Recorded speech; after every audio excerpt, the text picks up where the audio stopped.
നമുക്ക് വളരെ എളുപ്പത്തിൽ ചെറുപയറും മത്തങ്ങയും വെച്ചിട്ട് ഒരു എരിശ്ശേരി ഉണ്ടാക്കിയെടുക്കാം.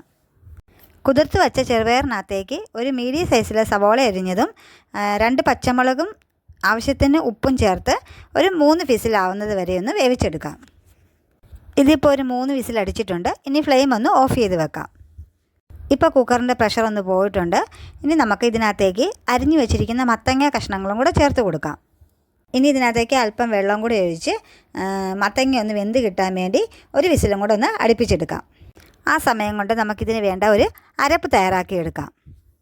ഒരു മിക്സിയുടെ ജാർ എടുത്ത് അതിനകത്തേക്ക് ഒരു ബൗൾ തേങ്ങയും 2-3 അല്ലി വെളുത്തുള്ളിയും 1/4 ടീസ്പൂൺ ജീരകവും 1/4 ടീസ്പൂൺ മഞ്ഞൾപ്പൊടിയും ഒരു 1/2 ടീസ്പൂൺ മുളക് പൊടിയും ചേർത്ത് ഒന്ന് നന്നായിട്ട് അരച്ചെടുക്കാം.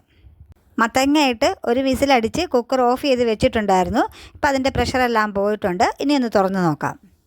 മത്തങ്ങയെല്ലാം നല്ലോണം വെന്ത് വന്നിട്ടുണ്ട്.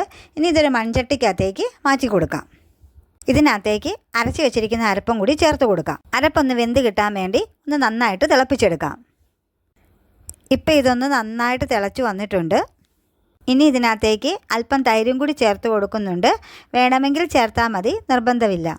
എന്നിട്ട് ഒന്ന് നന്നായി ഇളക്കി മിക്സ് ചെയ്തതിന് ശേഷം ഫ്ലെയിം ഓഫ് ചെയ്യാം. നമുക്കിതിനകത്തേക്ക് താളിച്ച് ചേർക്കാം.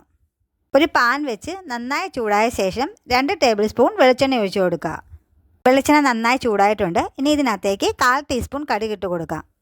കടുക് പൊട്ടിയിട്ടുണ്ട്. ഇനി ഇതിനകത്തേക്ക് വറ്റൽമുളകും കറിവേപ്പിലയും ചെറിയ ഉള്ളിയും കൂടെ ചേർത്തൊന്ന് മൂപ്പിച്ചെടുക്കാം. ഇത് പാകത്തിന് മൂത്ത് വന്നിട്ടുണ്ട്. ഇനി നമുക്ക് കറിക്കകത്തേക്ക് ചേർത്ത് കൊടുക്കാം.